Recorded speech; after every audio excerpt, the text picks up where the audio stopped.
There. Now you are. Am I in a thumbnail sketch, or is it just my slides that are showing? Both.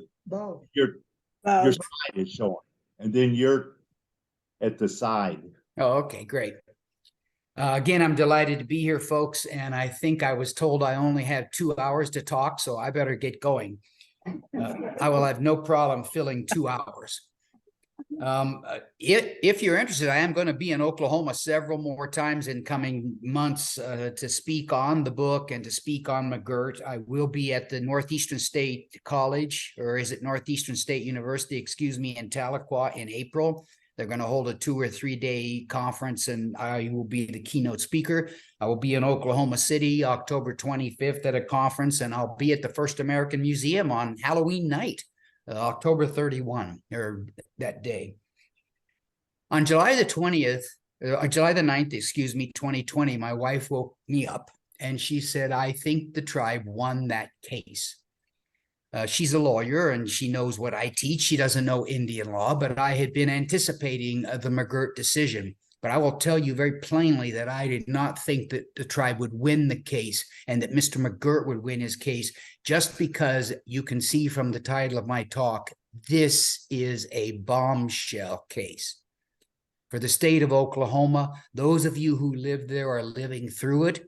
I do live in Phoenix, Arizona, and teach here, and so I've been trying to keep up with this case, and I just decided today I better subscribe to the Tulsa World and the Oklahoman, I guess. I better keep up better on what's going on.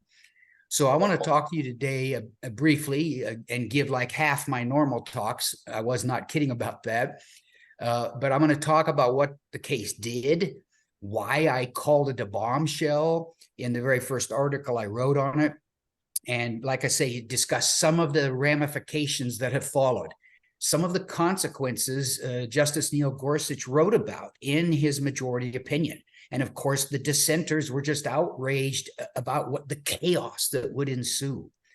And I don't know if you've been following this, but the Wall Street Journal seems to think that the world has ended. The Wall Street Journal editorial page, not their reporters. There have been several accurate, as far as I know, and reasonable and fair articles in the reporting part of the Wall Street Journal. But I've said this out loud that it's almost like the state government has paid the editorial page to try to inflame the situation. So Governor Stitt is still in shock. He is still fighting this case. Your, I guess, newly elected attorney general and your legislature has overridden the governor's veto, I believe, 3 times now. So it seems like some people in the state government are trying to work through the ramifications of McGirt, work with the tribal nations, and make the best of the situation. But Governor Stitt does still seem to be not having accepted the situation. I've continued to show you this one page because if you, that note at the bottom is a free service. It's called the Social Science Research Network, SSRN. And that, you know, there are about 500,000 authors that have those home pages. And on my homepage, you can get something like 63 articles that I've posted on it over the past 15 years or so. And like I said, they're free. So even my article on McGirt from 2021, my final draft is posted there. So you could read several things on McGirt and a wide array of things that I've written about. A couple of chapters I wrote about my own tribe. In 2017, the Eastern Shawnee tribe had an ANA grant, Administration for Native Americans, and we hired historians, and they hired me too, and I wrote 2 chapters on our treaties, and then the laws, federal, state, and tribal laws that impacted my tribe since we arrived in the Indian Territory. So you can read these items if you'd like. But let's see if this thing's going to work. Let's see. That didn't work. Okay, there we go. The dumb space bar covers part of my screen, so I can't see all of it. The treaties that the Muskogee Creek Nation signed, the Cherokee Nation signed, my Eastern Shawnee tribe signed, They are called, pursuant to the Constitution, the supreme law of the land. Many of you might know this also as the Supremacy Clause. It's called also the Treaty Clause. Article 6 of the Constitution, you can read that faster than me. All treaties made, that's a past tense reference to the treaties that the United States had signed while we only had the Continental Congress from 1774 to 1781. And then as we were governed by the new Articles of Confederation Congress from 1781 to 1789, when our current Constitution became operative and George Washington was sworn in as the new president. My tribe signed a treaty in 1786. I believe the Cherokee signed the Treaty of Hopewell in 1785. I think Creek and Choctaw also signed treaties. So that first line is a reference to treaties that had been made under the national federal governments called the Articles of Confederation and the Continental Congress. Because then the next clause is forward-looking, prospective, or which shall be made. And so those are all the future treaties that the United States entered with foreign nations and, of course, with Indian nations. And it's the supreme law of the land. And this Justice Gorsuch is an interesting study, folks. I'm going to teach constitutional law this year, and I'm still thinking about how much to focus on him. But of course, he was the first Trump appointee, Federalist Society member. Strict constructionist is the phrase we used to use. I guess today we talk about justices being either originalists or textualists, where they look back at the history, rely just on what the founders that wrote that provision, what they intended it to mean, and or using dictionaries from 1780 and 1790. What did those words mean when they were written into law? But Justice Gorsuch has taken this to heart, Ben, and it has worked to the benefit of Indian nations. I want to give you a statistic. We always thought Ruth Bader Ginsburg was our great hero, and Stephen Breyer was perhaps our great hero. Ruth Bader Ginsburg only voted for tribes 49% of the time in the 27 years she was on the court. Breyer was on the court 26 years, I believe, and only voted for tribes 39% of the time. I think Gorsuch has already voted for tribes about 80% of the time.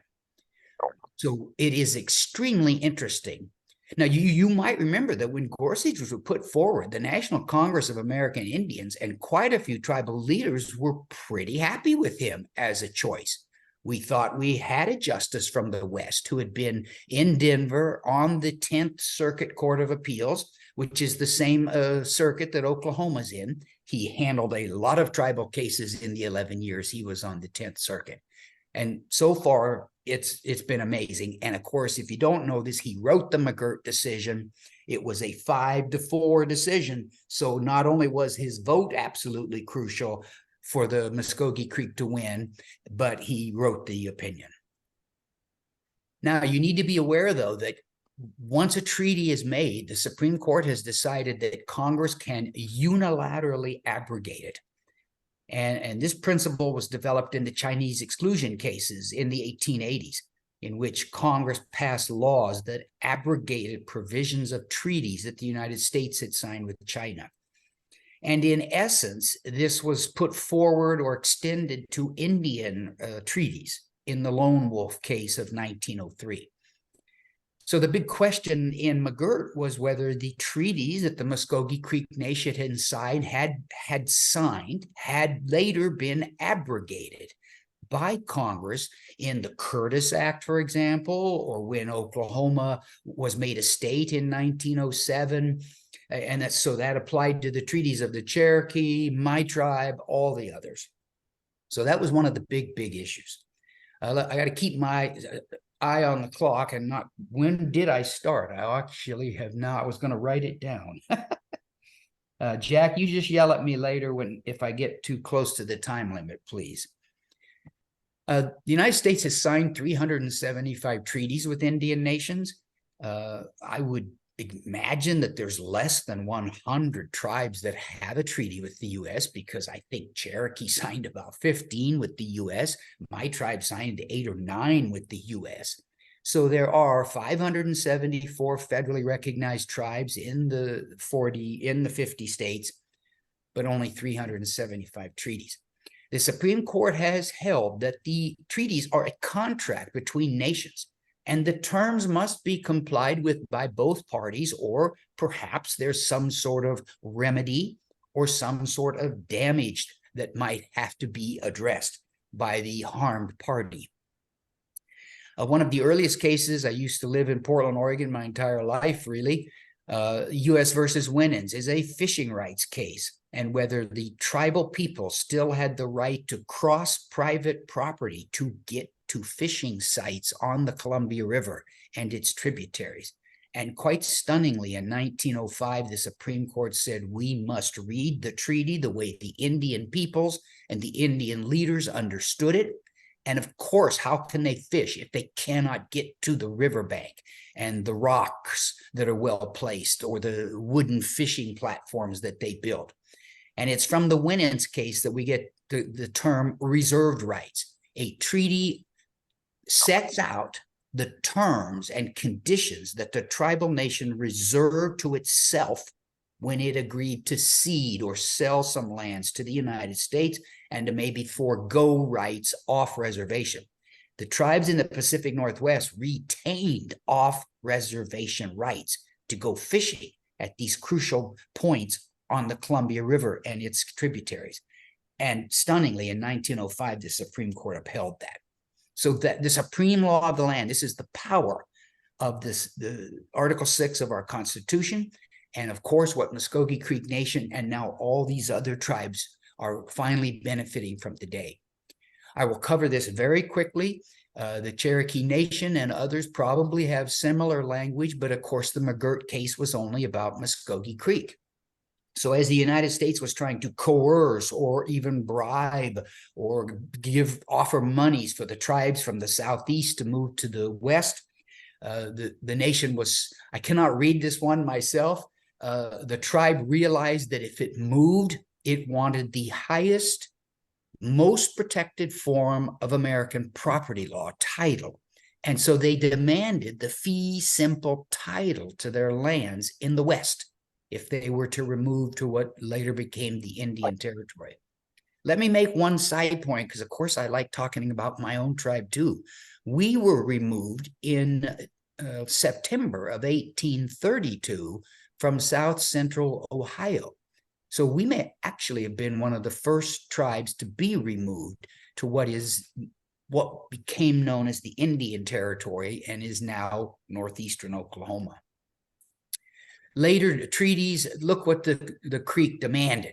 We want a permanent home, solemnly guaranteed us. We will govern ourselves. And look what they had learned after being in the South and after President Andrew Jackson threatened the Southeastern tribes with state sovereignty. The Muskogee Creek leaders were smart enough, and I believe the other 5 big tribes have similar terms in their treaties. We will never be under state or even federal territorial law again. Now, of course, those provisions were egregiously violated, and that's part of the struggle today. In 1833, once the Creek Nation started removing, they signed another treaty defining their lands.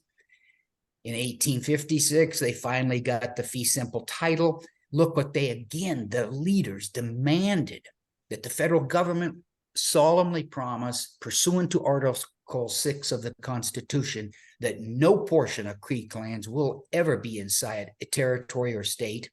Again, totally violated, but the Creeks would have unrestricted right of self-government and full jurisdiction. You know, do I need to state the obvious how these provisions have been violated ever since? Here's the treaty that is significant to the McGirt case.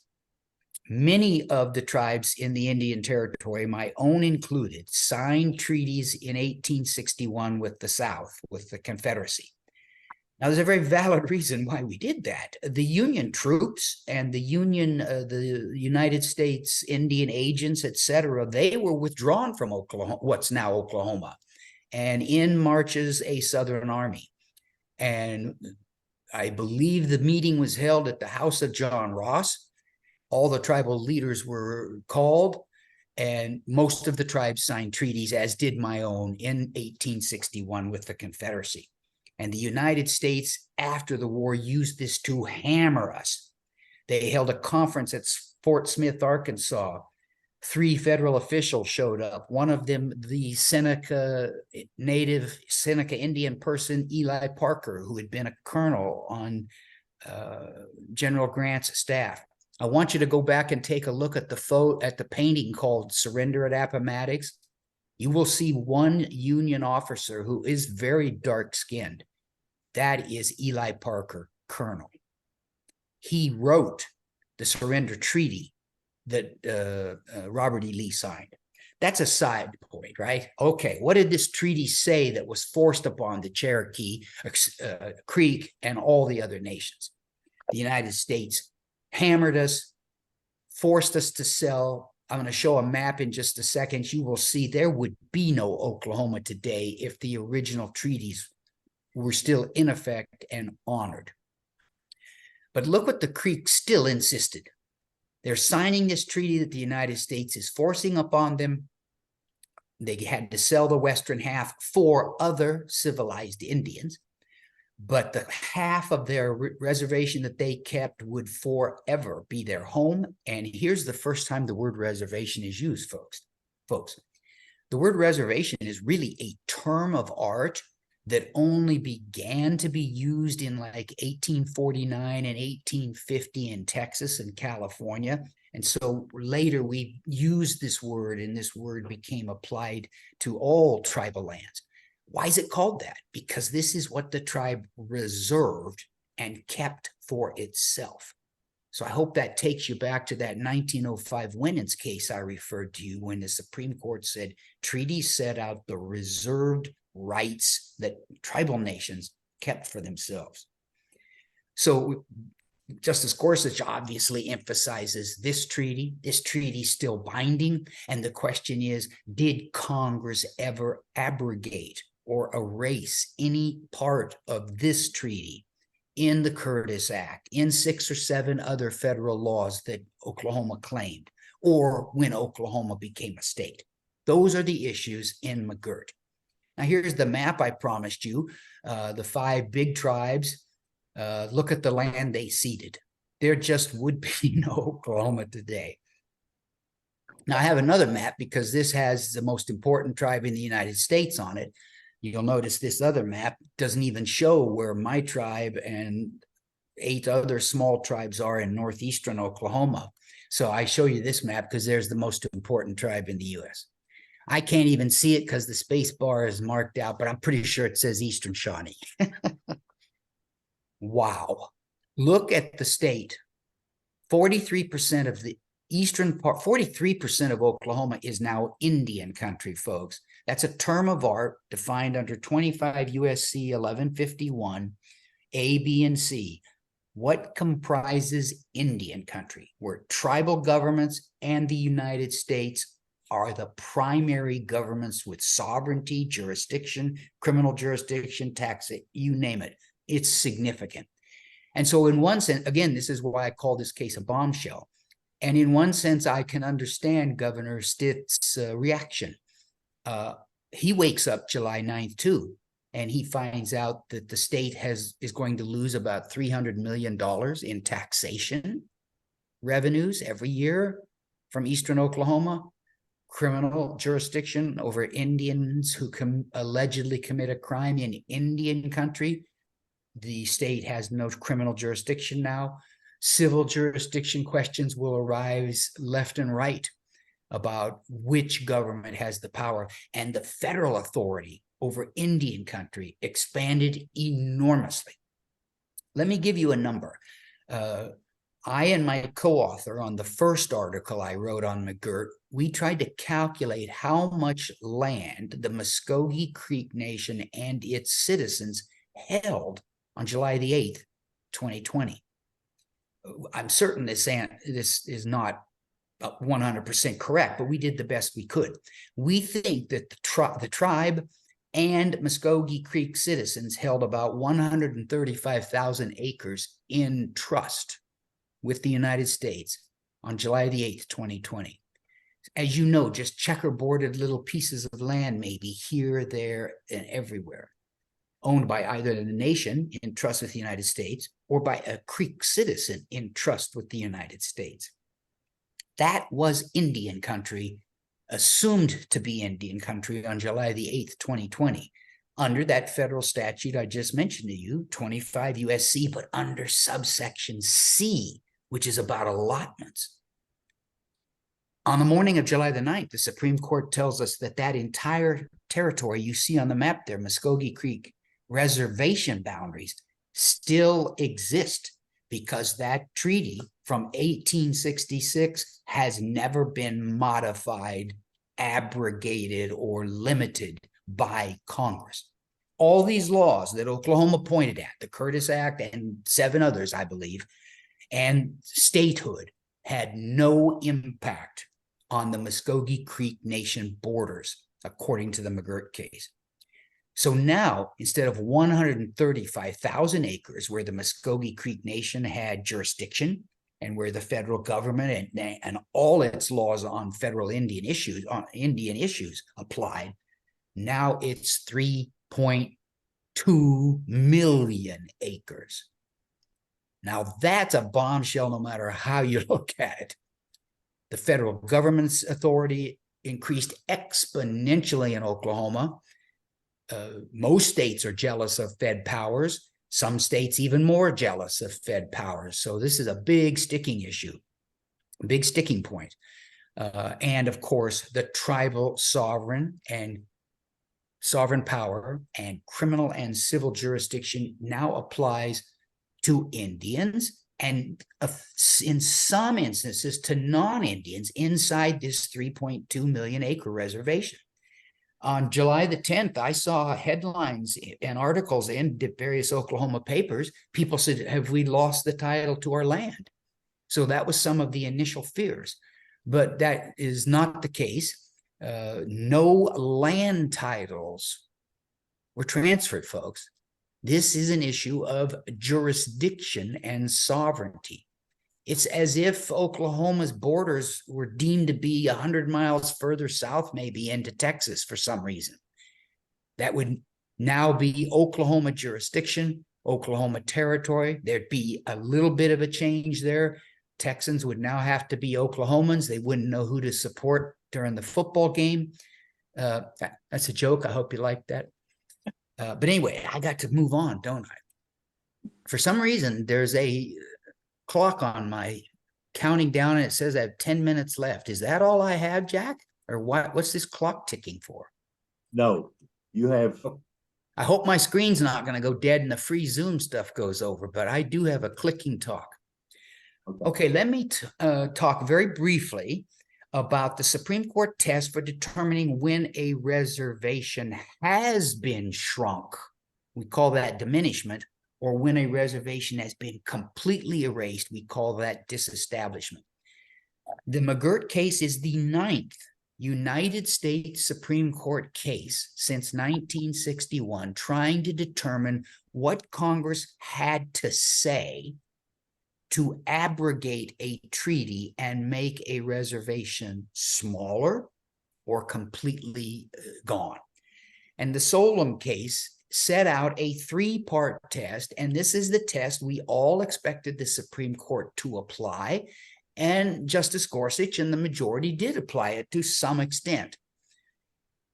Number 1, did Congress clearly say in an act, in a statute, that it was modifying or erasing a treaty from 1830, 1850, or in the Muskogee Creek situation, that 1866 treaty? So we look at the actual act. That's why Oklahoma was claimed at like 8 different acts that had to be examined under a microscope. Did Congress clearly say it had ever done anything to the borders of the Muskogee Creek Reservation. The second step is the court agreed to look at what today we would call legislative history, really. What did the senators and congressmen and women who passed this act, this law that we're looking at and trying to decide if it changed reservation boundaries, did everyone think that law would do that and that the reservation would get smaller or completely go away? And third, here's the one I rail about in my classes that makes me furious. Let me see if that's all the language. Okay. The Supreme Court even approved looking at hundreds of years of history since that law was passed to try to determine what that law meant the day Congress enacted it 100 years ago. Now, this is something that Gorsuch, the Federalist Society, Justice Scalia, now deceased, any judge that calls themselves an originalist or a textualist, they would just detest this provision. How can you look at what has happened in the 100 years since, and that helps you know what Congress did in 1890? Outrageous. But here's something I want to make clear to you. The Supreme Court has said this multiple times. Allotting a reservation does not change the borders. It just grants pieces of land inside that reservation to individual Indians. So that's what happened to my tribe. That's what happened at Cherokee. That's what happened at Creek. So the McGirt decision.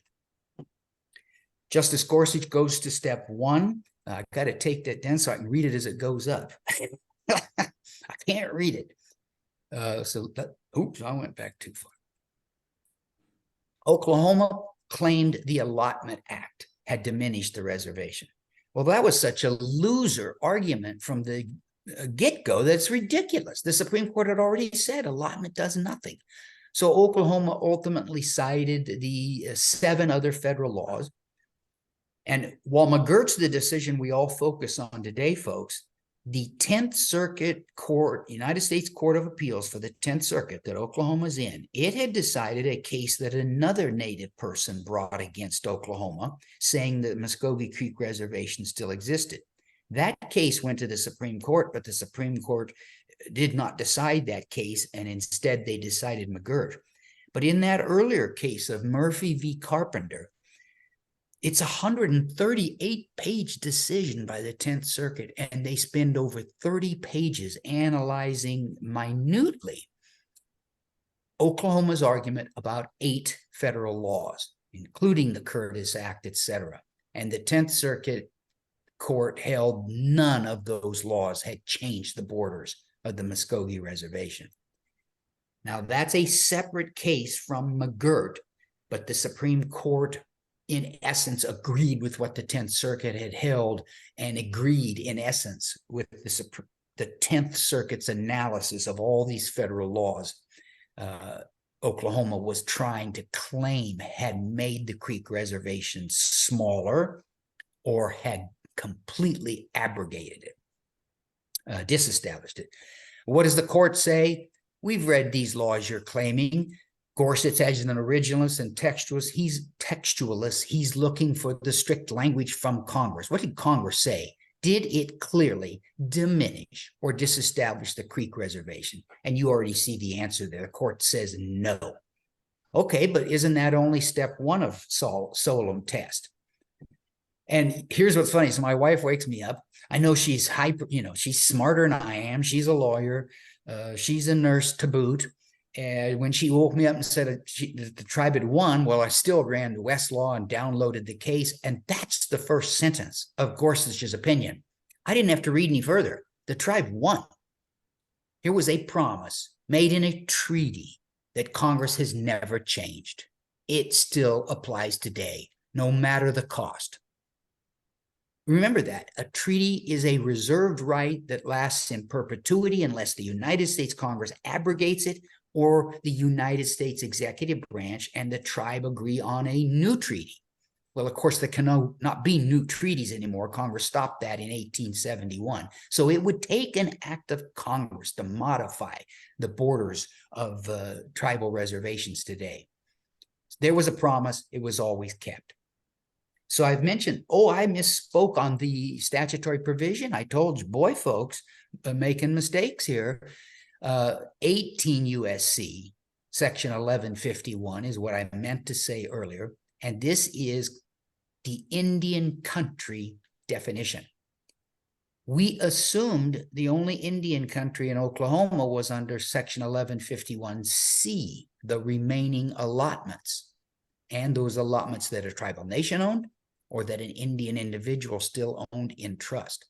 But now that the McGirt decision says that the 1866 Treaty of the Creek Nation is still in effect, then all this land is Indian country because it is an Indian reservation. Very significant. Now here, and so I forget, this may have been also in the first paragraph, because Congress has not modified the Creek Reservation. These lands are still Indian country. But notice I underlined this. The case was about a federal criminal prosecution, or who had jurisdiction over an Indian who committed a crime in Indian country. And so Gorsuch, as justices always do, he wrote, this case in front of us is about federal criminal law. And so Oklahoma has tried to argue that phrase and saying McGirt has no more impact than on federal criminal jurisdiction. But of course, when an area is Indian country, the feds and the tribal nation are the primary sovereigns and exercise enormous powers and enormous jurisdiction. State power vastly limited. So the fact that Gorsuch used that word is that phrase, what looks like a limiting phrase, has not been a problem so far.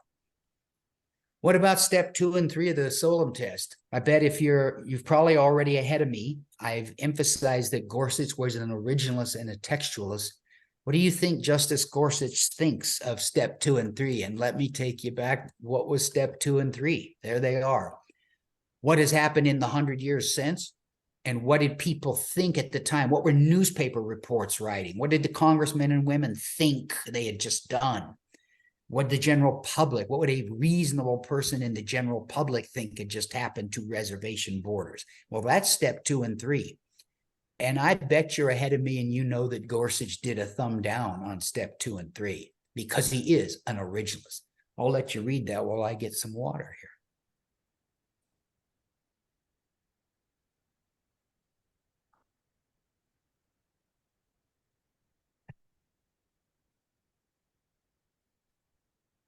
Well, that's a pretty strong statement. He even used the word the original meaning. So he's using that language of this statutory interpretive tool many judges use now of originalism and textualism. And look what he says. So he literally did modify the Solem test. If Congress was clear, yes or no, that the reservation got smaller, that should be, according to Gorsuch and 4 other justices, that's the end of the analysis. Those justices would say you only go to step 2 and 3 if that original language is vague or ambiguous. Now, I got to tell you a little irony here, folks. The 4 dissenters and Chief Justice John Roberts wrote the dissent. His dissent is literally longer than is Gorsuch's majority opinion. These are all 4 justices that are self-proclaimed originalists and textualists. One would think they would have agreed with Gorsuch's analysis that step 1 of the Solem test was as far as a court needed to go to decide the McGirt decision. But these 4 originalists and textualist judges, they wanted to use what has happened in the 100 years. They did not point at any federal law as shrinking or disestablishing the Creek Reservation. They wanted to use step 2 and 3. Now, I try to be polite in my book to you folks here. That sounds like hypocrisy because they would normally be screaming, originalism, what does the text say? Textualism. And now all of a sudden they were big advocates of legislative history and what has happened in the 100 years since the reservation, since the Oklahoma was made a state and the various federal laws they claimed had some influence on the boundaries of the Creek Reservation. So Justice Gorsuch hammers the point home again. There's no need to look at extra textual sources when the statute is clear.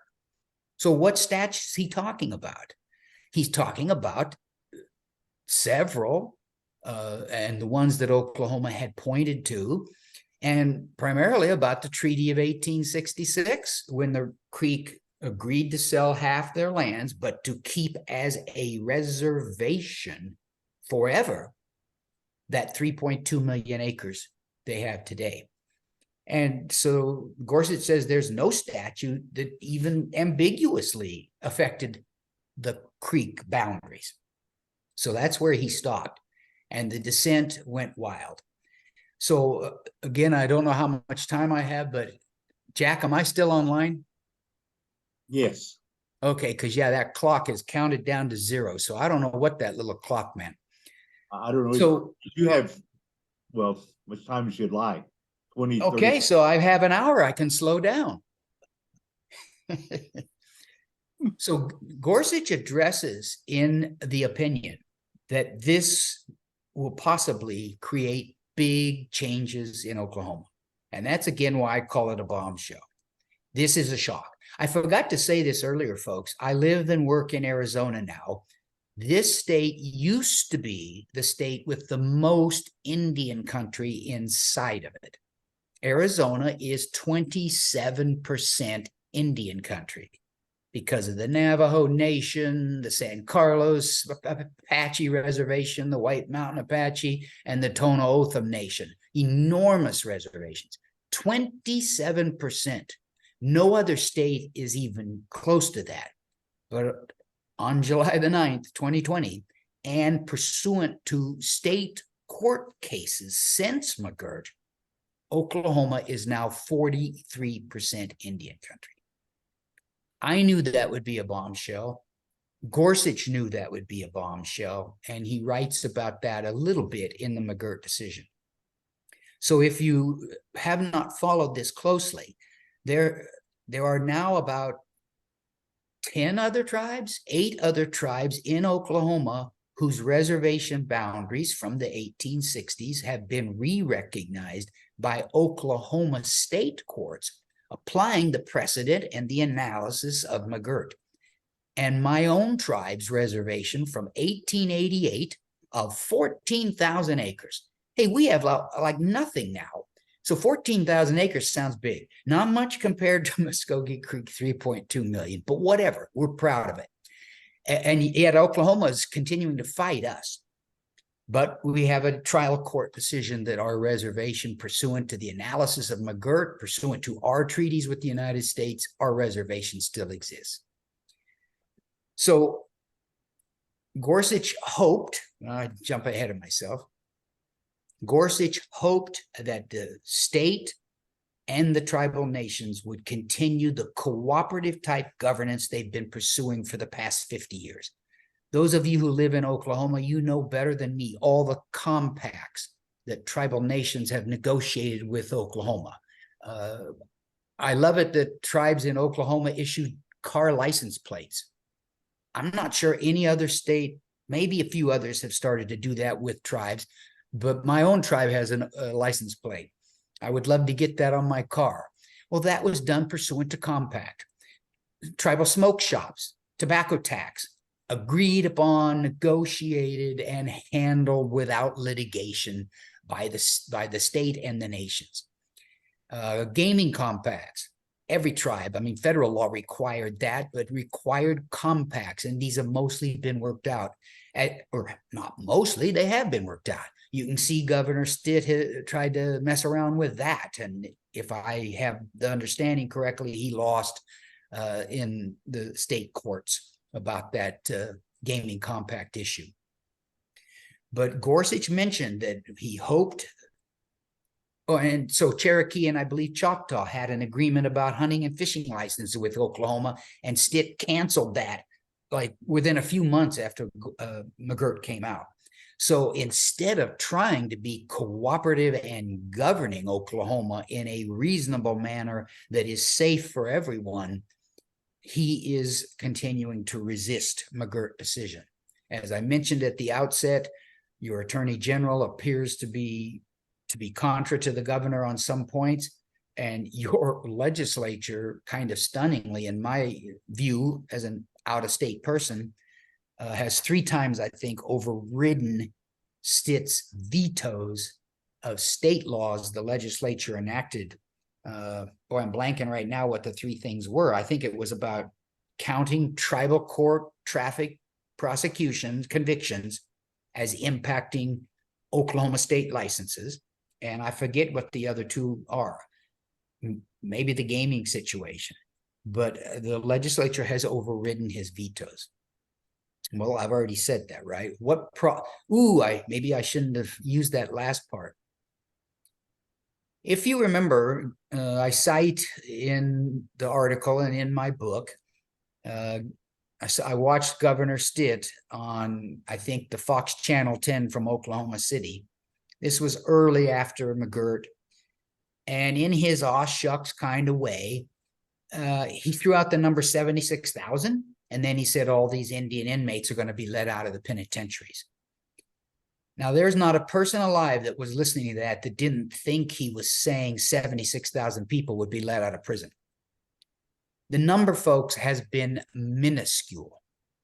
In the book, I cite statistics from the Oklahoma Department of Corrections. Now, this is like a 2021 report. There's surely more current reports, but I'm going by memory now, but something like 150 Indian inmates had been released from state penitentiaries, but the vast majority of them had been handed over to the federal government or the tribal government to be criminally prosecuted. Again, I'm going by memory, but something like only 22 of those 152 Oklahoma prisoners were released to the street. That's the phrase they use. Some people allege that even those 22 that were literally set free, it's at the fault of the Oklahoma Department of Corrections that they didn't contact the federal government or the relevant tribal government in time so that the process of transferring that inmate from an Oklahoma prison into the custody of the feds or the tribe could be effectuated. Mr. McGirt himself, you may wonder what happened to him. Yes, he was transferred from Oklahoma Penitentiary, where he was serving 500 years, to the federal government, to the federal marshals. He was prosecuted and he received a sentence of 40 or 50 years. And I believe he's about 77 years old. I see that litigation on his conviction is still continuing in the federal courts. But was the governor hoping something would happen? The governor and the Wall Street Journal hopes there will be chaos. Now, I should phrase that. I think the governor and the Wall Street Journal editorial page is hoping for some, I shouldn't say that out loud. But what they're hoping for is the chaos that the dissenting justices in the McGirt case just hammered on. If these kind of bad things could happen, maybe now you go to Congress and you go, Congress, you've got to reduce the Creek Reservation now. Remember, Congress can do that. Under the Chinese exclusion cases from 1880s and under the Lone Wolf case from 1903, Congress can do that. So that's what we fear. I literally was worried that a midnight rider, if you know that phrase, Senator James Inhofe, who has done midnight riders, at least one I can point to, and I do discuss it in the book, that limited the tribal environmental powers under federal laws. Inhofe snuck through in 2005 a midnight rider. And I literally was expecting some efforts in Congress. Oh, well, here's where I go. So, Oh, that's the one I did have in my memory. I remembered that. Doesn't it make good sense if you're going to take away Oklahoma driver's licenses that you consider DUIs and speeding tickets and reckless driving where someone's been where a native person's been convicted in a tribal court? Well, Stitt vetoed that, but he was overridden by 96% by your legislature. And the argument was this is a good example of the states and the tribes working together to protect the entire public. And so these criminal law issues, yes, we do not want criminal defendants falling through the cracks. We want them prosecuted by someone. So let's work out these kind of issues. What the tribal nations are doing there, and many of you already know, most tribes around the country have cross-deputization agreements. I shouldn't say most. I don't know the exact number. Many of the 574 federally recognized tribes in the United States have worked out cross-deputization agreements with the local town police or the county sheriffs so that tribal police can enforce state law and state officers or county or city officers can enforce their laws against anyone they arrest.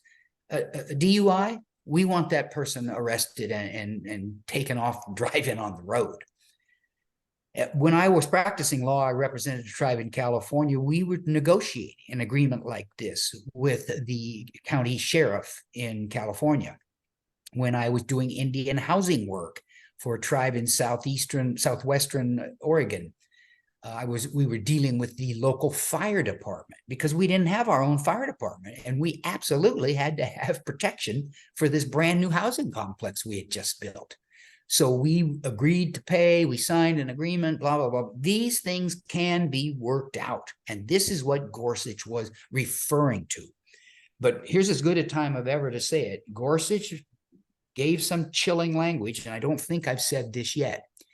Way late in his opinion, he says something like that if cooperative governance cannot solve these problems, and if, I don't think he uses the word chaos, but if big problems ensue and the public is somehow at risk, Congress has the power to diminish the reservations. I wonder if he was sort of talking to tribal governments, you need to cooperate with Oklahoma. But the issue here, all the news I've seen, the issue now is Oklahoma going to cooperate with the federal government and tribal governments for the protection of the public? Well, here's another veto. I didn't write which it is, so I don't think this is just the one I mentioned up above about the driver's licenses. Isn't that kind of stunning? I believe your legislature is predominantly Republican. Oklahoma is a red state. And for the legislature to override the Republican governor like this is kind of stunning. Oh, I can't even read that. The bar is in the way. Oh, okay. I already mentioned this. I think it's now about 10 other tribes have had their borders re-recognized by the Oklahoma Criminal Court of Appeals.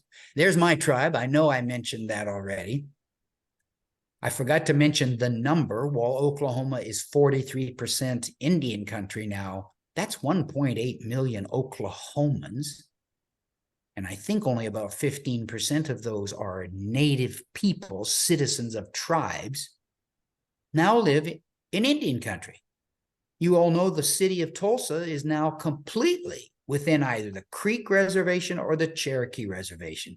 And you've probably been following the news. Tulsa is litigating and fighting the McGirt decision big time to enforce its traffic laws against Indians, excuse me. The tribes stand ready to prosecute these Indians if the city would just cooperate and notify and transfer these alleged criminals to tribal jurisdiction. So the battle is ongoing, folks. The Supreme Court's going to be involved again. In my book, I predict the longest chapter in my book, chapter 8, is on consequences of McGirt. And Gorsuch sort of hints at this himself, but literally I predicted 30 to 50 years of litigation over every single issue if the parties will not negotiate. and do the cooperative governance that Gorsuch and the majority opinion hoped for. And from what I can see from the news, I think it is 100% fair to say that the recalcitrance is on the state side and from the governor. I think it's fair to say that the tribes would like to negotiate this, want a safe society for everyone, want clear rules about who has civil court jurisdiction over these types of issues and these types of issues, and really want to finish and settle, finalize the criminal jurisdiction issue so that alleged criminals don't fall through the gaps and get away with what they allegedly did. In September of 2020, the Oklahoma Tax Commission made these predictions.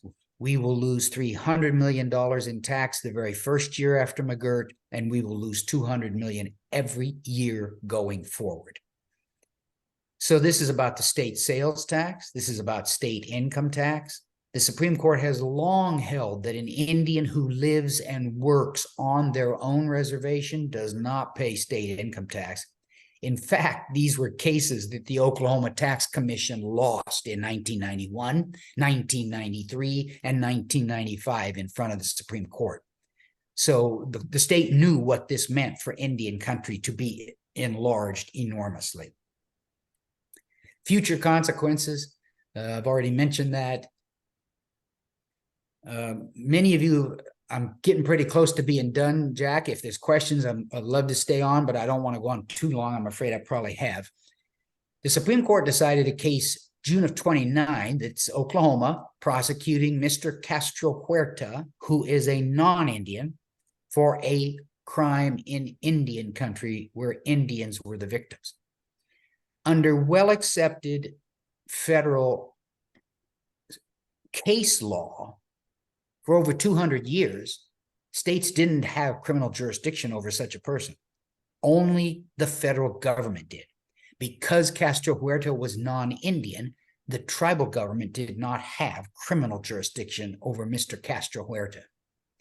But the court, by 5-4, an opinion written by Brett Kavanaugh, held that Oklahoma has concurrent jurisdiction along with the federal government to prosecute a non-Indian who commits a crime in Indian country with an Indian victim.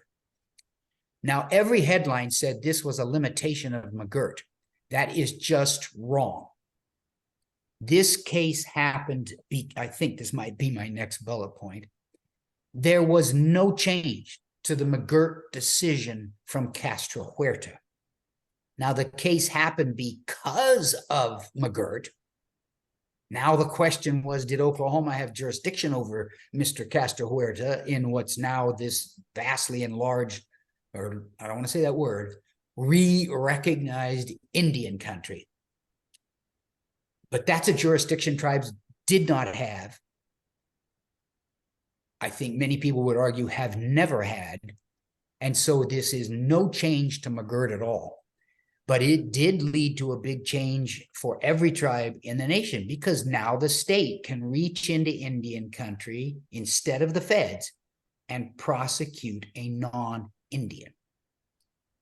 A lot of tribes, aren't very friendly with states, and they would not like to see state troopers driving across their reservation or arresting people that live and committed a crime there. This will need to be worked out, but that's what the Supreme Court did 5-4. What might be next?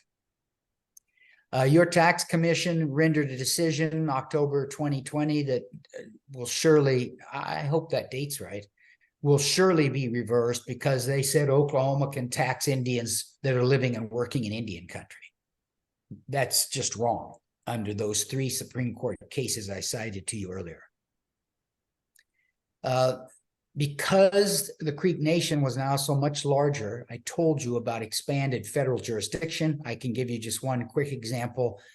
The Federal Office of Surface Mining on Indian lands wrote Oklahoma a letter very soon after McGirt that, thank you, Oklahoma, but we will now take over the regulation of surface mining in Indian country.